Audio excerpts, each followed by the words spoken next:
Olá, tudo bem? Meu nome é João Paulo, sou professor de História e o tema da aula de hoje é o suicídio de Getúlio Vargas. Bom, o Vargas, como todo mundo sabe, voltou ao poder em 1950 e ele vai ficar no poder até mais ou menos 1954, que é quando ele de fato se suicida. Bom, por que o Vargas vai se suicidar? O que leva o Vargas a cometer esse ato? Primeiro, ele sofreu uma forte oposição. De quem? Do Carlos Lacerda. Quem é o Carlos Lacerda? Era um jornalista que tinha uma coluna no Rio de Janeiro e ele escrevia sempre de forma muito ácida contra o Getúlio Vargas. Ele não gostava do Getúlio, ele era um antigetulista. E ele vai sempre trabalhando em cima de acabar com o governo de Getúlio Vargas, em cima de destruir aquilo que o Vargas estava fazendo. Outro ponto de oposição era a UDN, que fazia uma oposição ao populismo em geral, não só ao Getúlio Vargas. É que o Getúlio Vargas personificou o populismo no Brasil. Então a UDN e o Carlos Lacerda faziam uma dupla de oposição ao governo do Getúlio Vargas. Bom, além dessa oposição, uma outra coisa era uma crise política que estava acontecendo no governo do Vargas. Por quê? A inflação estava alta. No governo do Dutra, a inflação disparou e o governo do Vargas, que veio na sequência, não conseguiu controlar essa inflação alta. A inflação alta vai gerar o quê? Greves. Greves de trabalhadores. Mas o Vargas não era o pai dos trabalhadores? Sim, mas ele não consegue manter os trabalhadores sob o seu domínio. Então, várias greves vão eclodir ao longo do processo, certo? Só que vai acontecer um fato muito importante na história do Brasil e que vai desencadear o suicídio do Vargas. Bom, ele já sofreu uma forte oposição do Carlos Lacerda, uma forte oposição da UDN e, somando a isso, uma inflação alta e várias greves que vinham surgindo. Até que o que acontece? O atentado da Rua Toneleiro. O que foi isso?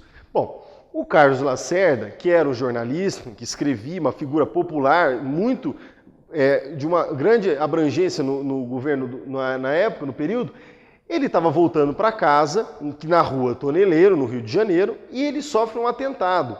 Nesse atentado, ele estava acompanhado de um major da aeronáutica, o major Rubens Vaz. Esse atentado vai resultar na morte do Rubens Vaz e o Carlos Lacerda vai acabar levando um tiro no pé. Então, o que acontece? Tentam-se matar o Carlos Lacerda.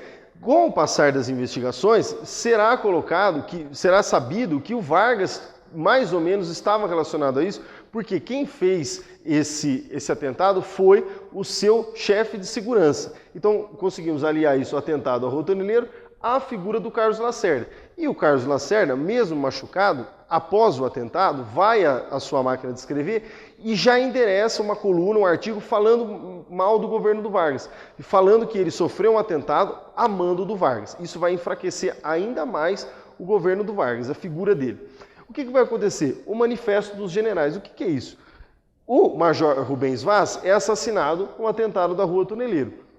O que os militares da época fazem? Falam assim, ó, o cara atacou um militar nosso. O fato dele ter atacado um militar faz com que os generais da época, né, os três principais cargos ali da Aeronáutica, Exército e Marinha, resolvem escrever um manifesto dizendo ao Vargas que se ele não saísse do poder, talvez houvesse um golpe militar por conta desse fato. E aí, ele recebe o manifesto alguns dias antes do dia 24 de agosto de 1954, e aí ele vai trabalhar em cima desse manifesto, vai escrever a carta testamento, e aí no dia 24 de 8 de 1954 ele comete suicídio. Ele se mata com um tiro no coração no Palácio do Catete. Então o suicídio do Vargas vem da oposição do Carlos Lacerda, da UDN, de uma crise política relacionada à inflação alta e greves.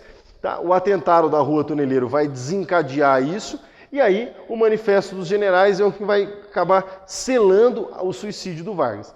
Bom, depois do Vargas, o que acontece? Quem que irá assumir? Assume um cara chamado Café Filho. O que o Café Filho vai fazer? A função do Café Filho era governar até as próximas eleições. Era manter o governo, era manter o Brasil em ordem para evitar um golpe militar. E aí, para aliar uma coisa, ele acaba criando um ministério udenista. Ele traz a UDN, que estava fora do governo, para o governo. Então, o importante é, o governo Café Filho cria um ministério udenista e governa até as próximas eleições. Muito obrigado pela atenção.